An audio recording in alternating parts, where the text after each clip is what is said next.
Hello, আসসালামু আলাইকুম সবাইকে। আপনারা সবাই কেমন আছেন? আশা করি আলহামদুলিল্লাহ ভালো আছেন।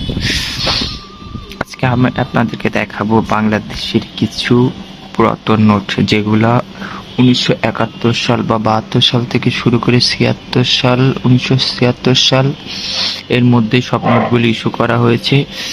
আর আপনারা তো যারা আমরা সংগ্রহ করি কালেক্টর, তারা তো জানেন তাদের কাছে এই নোটগুলো কত মূল্যবান আসলে। এই নোটগুলো আমি আপনাদেরকে আজকে দেখাবো। প্রথমে যে নোটটি আছে বাংলাদেশের ম্যাপ নোট নামে পরিচিত 1 টাকা নোটটি খুবই সুন্দর একটি নোট, খুব পছন্দের একটি নোট। তার থেকে যে নোটটি বেশি পছন্দ সেটা হচ্ছে যে যেটা হচ্ছে জাতির ক্রাশ।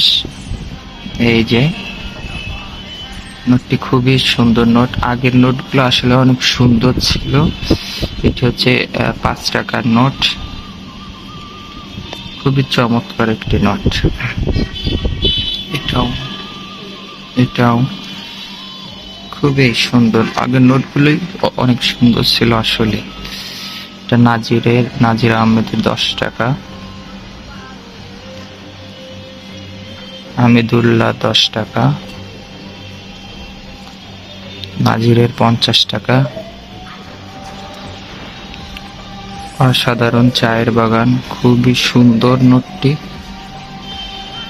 এটি হচ্ছে 100 টাকার নোট হামিদুল্লাহর নোট। প্রত্যেকটা নোটই আমার কাছে আসলে অনেক সুন্দর লাগে। আমি নোটগুলো সংগ্রহ করার চেষ্টা করতেছি। আস্তে আস্তে দোয়া করবেন সবাই যাতে সব নোটগুলো সংগ্রহ করতে পারে। আজকের মতন এখানেই সমাপ্ত।